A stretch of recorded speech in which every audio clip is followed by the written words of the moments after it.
Hello students, class 9th economics chapter people as a resource. Here students, people as a resource. Today's topic is unemployment. Unemployment students, let's start the story of the Sakals. Sakal is the educated and skillful person, so he got the job. But her mother is the housewife, so she looked after the Sakal's mother looked after the domestic chores, and his brother and sister also did मतलब get not did not doing do not the work, यानी वो work नहीं करते हैं. तो ऐसा है कि अनएम्प्लॉयमेंट यानी who said to unemployment, who is unemployment यानी अनएम्प्लॉयमेंट कौन है. यानी अब अनएम्प्लॉयमेंट होता है कि people who are willing to work at the going wage but can not find the job. यानी पीपल एबल है वर्क करने में, पीपल एबल है वर्क करने में बट से वर्क ही can not find the work. Such as definition of unemployment.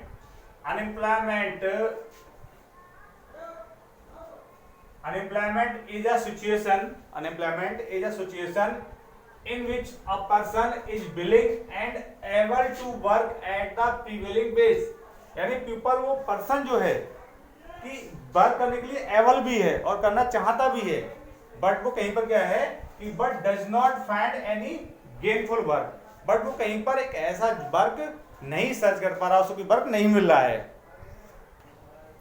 So students, अब यहाँ पर क्या, तो ऐसा व्यक्ति है जो वर्क करना चाहता है उसे वर्क नहीं मिल पा रहा है, तो वो क्या कहलाता है अनएम्प्लॉयमेंट. यानी जिसे कोई काम नहीं मिलता है तो व्यक्ति क्या कहलाता है अनएम्प्लॉयमेंट कहलाता है, बेरोजगार कहलाता है. सो स्टूडेंट्स, नेक्स्ट है टाइप्स ऑफ अनएम्प्लॉयमेंट. देखिए अनएम्प्लॉयमेंट जो टाइप्स होते हैं जैसे seasonal unemployment, disguised unemployment, educated unemployment. But यहाँ पर टाइप्स ऑफ देखिए, अब रूरल एंड अर्बन यानी रूरल में किस टाइप का अनएम्प्लॉयमेंट होता है एंड अर्बन में किस टाइप का अनएम्प्लॉयमेंट होता है. रूरल और एरियाज और अर्बन एरियाज में, यानी rural side and urban side. अब rural side is the first seasonal unemployment. Seasonal unemployment क्या होता है, सीजनल से मतलब दिख रहा है आपको कि सीजन यानी some part of the time in the year, यानी ईयर में सम पार्ट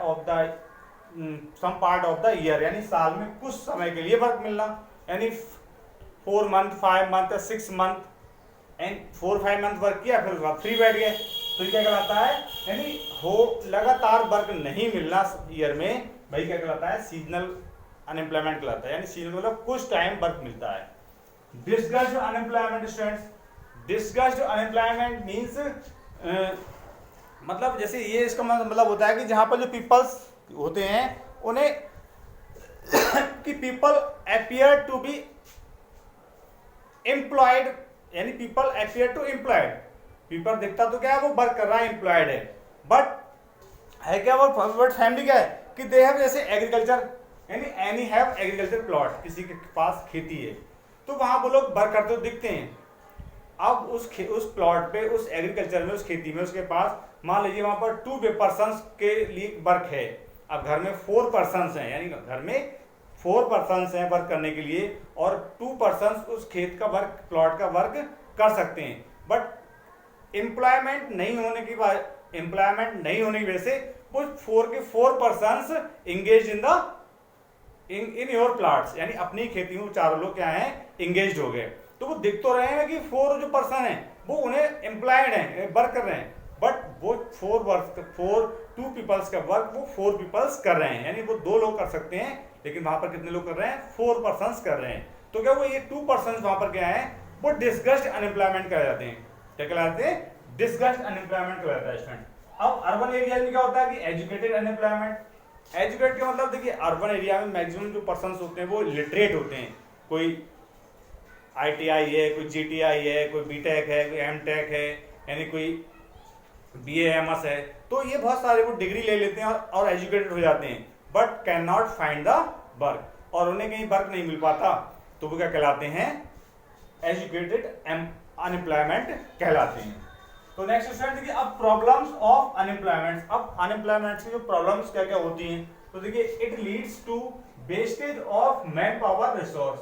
क्या करता है, देखिए अब अनएम्प्लॉयमेंट होता है तो क्या क्या लीड्स करता है वो, वेस्टेज ऑफ मैन पावर, यानी जो मैन पावर है, यानी यहाँ पर एक से जहां पर मैन पावर कितनी है, 4 लोगों की है, वहां पर वर्क कर रहे हैं 10 लोग या 8 लोग या 6 लोग, तो क्या हुआ, यानी जो मैन पावर है वो क्या होती है, वेस्टेज हो जाती है।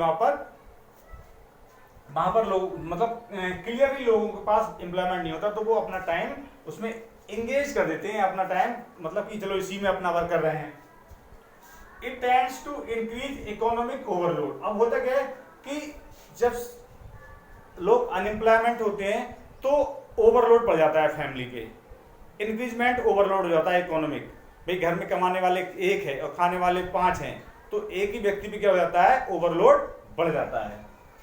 The quality of life of an individual as well as society in adversely affected. अब जैसे क्वालिटी ऑफ जो लाइफ होती है, लाइफ हमारी क्या होती है, जब इंडिविजुअल हो एज वेल एज सोसाइटी, यानी हमारी और एज वेल एज सोसाइटी की भी, तो वो हमारी लाइफ भी क्या होती है, एडवर्सली अफेक्टेड होती है। जब हम अनएम्प्लॉयमेंट होते हैं तो वहां पर क्या होता है कि हमारी लाइफ, हम उससे अफेक्टेड होते हैं, हम प्रभावित होते हैं।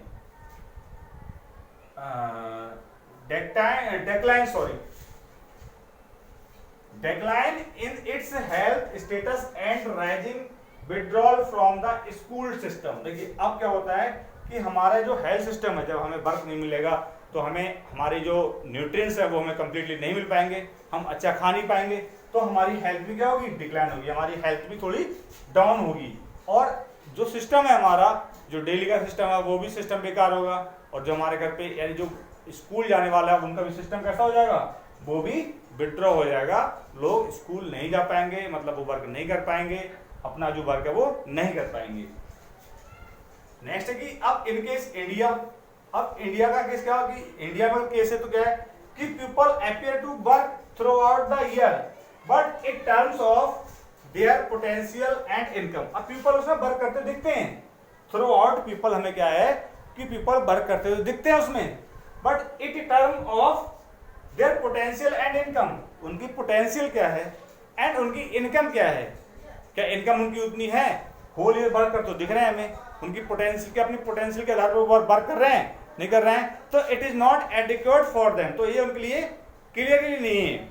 नेक्स्ट स्टूडेंट्स कि there is the disguised unemployment in agriculture sector, जैसे such as I told just example कि there is 4 persons in house but the work of the in your plot 2 persons, but those 2 persons have not employment, so also the extra 2 persons employed in the agriculture and in your plot, so that is called the discussed unemployment।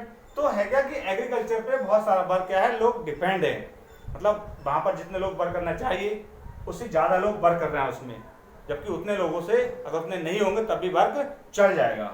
तो क्या है कि इस वजह से क्या हुआ, फिर जब लोगों ने देखा कि इतने लोग उसमें, अब एक्स्ट्रा लोग घर पे हैं, तो उन्होंने कहा कि सम ऑफ सरप्लस लेबर, सरप्लस का मतलब जो मतलब एक्स्ट्रा लोग करने वाले हैं वर्क, जो जब मतलब फालतू उसमें एंगेज हो रहे हैं मजबूरी की वजह से, तो मूव्ड टू, अब कहाँ हो गया वो, मूव्ड टू द सेकेंडरी और सेकेंडरी एंड टर्सरी सेक्टर, तो वो अदर सेक्टर में, जो टर्सरी सेक्टर है जहाँ फैक्ट्रीज में वर्क करने लगे या ट्रांसपोर्टेशन में वर्क करने लगी या कहीं और किसी शॉप पे वर्क करने लगे, यानी तो वो अदर सेक्टर में जाके वर्क करने लगे और उनमें इंगेज्ड हो गए। So that's all students.